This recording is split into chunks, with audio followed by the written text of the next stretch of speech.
The Galactic Academy's lecture hall was unusually silent. Rows of alien cadets sat fidgeting in their seats, their antennae twitching, scales shifting, wings buzzing in nervous anticipation. A display panel at the front of the room scrolled in glowing script. Lesson 9, Trust Dynamics Between Apex Species.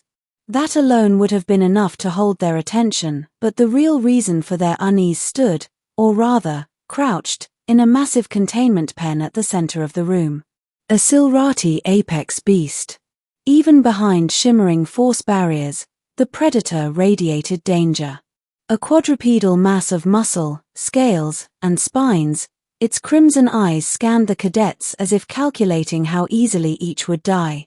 This was the species known for hunting starship crews on terraforming expeditions, capable of tearing through steel doors with nothing but sheer persistence. And today, the lecture promised something unthinkable. Professor Yoltrin, a feathered Valen elder with a voice like grinding stone, stepped onto the dais. "Cadets," he rasped, "today we discuss the most illogical and baffling phenomenon in xenopsychology, the human bond with apex predators."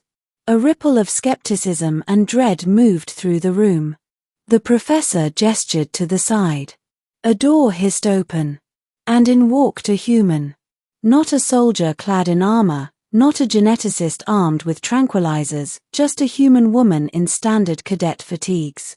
Her hair was tied back, her stride relaxed, her eyes unafraid.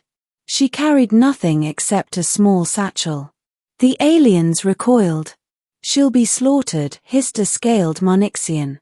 "Why would they send a Deathworld rookie into that cage?" buzzed a Clictari, its wings clattering. But the professor only clicked his beak. "Watch closely.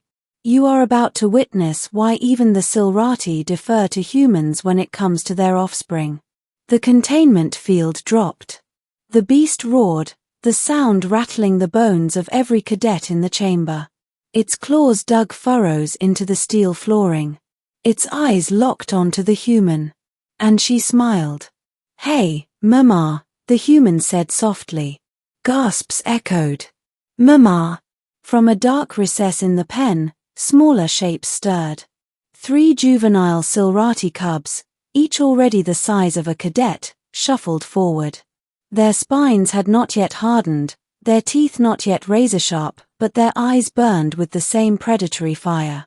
The mother beast placed herself between the human and her young, baring her teeth, growling a warning that sent half the alien students into defensive postures. The human cadet didn't move quickly, didn't raise her voice, didn't display aggression. Instead, she slowly knelt, opened her satchel, and pulled out food. Not just food. Prepared food. Chunks of dried meat, softened with something sweet. She laid them out in the open, not far from her knees, then sat back and waited. The cubs sniffed the air, their small bodies trembling with instinct to pounce. But the mother gave a low rumble, watching the human. Seconds stretched into an eternity. And then the impossible happened. The mother stepped aside. The cubs scuttled forward, eyes wary but curious. They sniffed, they snapped, then they ate. Their tails flicked like kittens with 2 large bodies, their jaws working happily as they devoured the offerings. The hall was dead silent.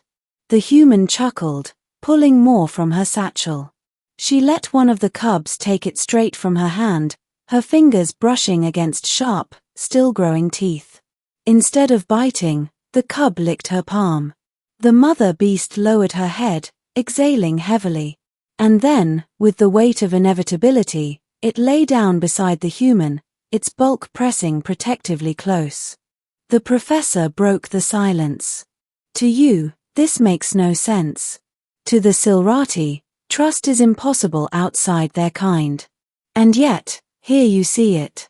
A predator feared across 12 sectors, lowering its defenses before a human. But, why?" croaked a XYN cadet from the back. The human stroked the cubs as they tumbled over her lap, her grin easy and warm. "It's not complicated," she said. "On Earth, We've been living alongside predators for thousands of years. Wolves, big cats, raptors. We learned that fear can turn into trust if you prove you'll feed them, protect them, and never harm their young. Animals, no matter how scary, understand loyalty. You just have to earn it. The cadets stared in disbelief. A click-tarry buzzed nervously. So, you humans, routinely interact with such monsters? The human tilted her head. We call them pets. Or working animals. Some even guard our children. We don't see monsters, we see potential family. The mother beast rumbled again, lowering her head into the human's lap.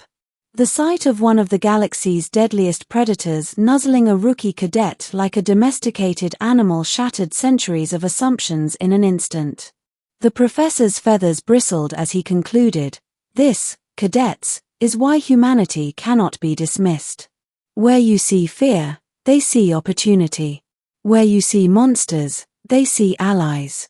And where you see predators," he gestured toward the cubs happily licking the human's hands, "they see children worth protecting." The lecture ended with stunned silence. And every cadet left that hall with the same haunting thought.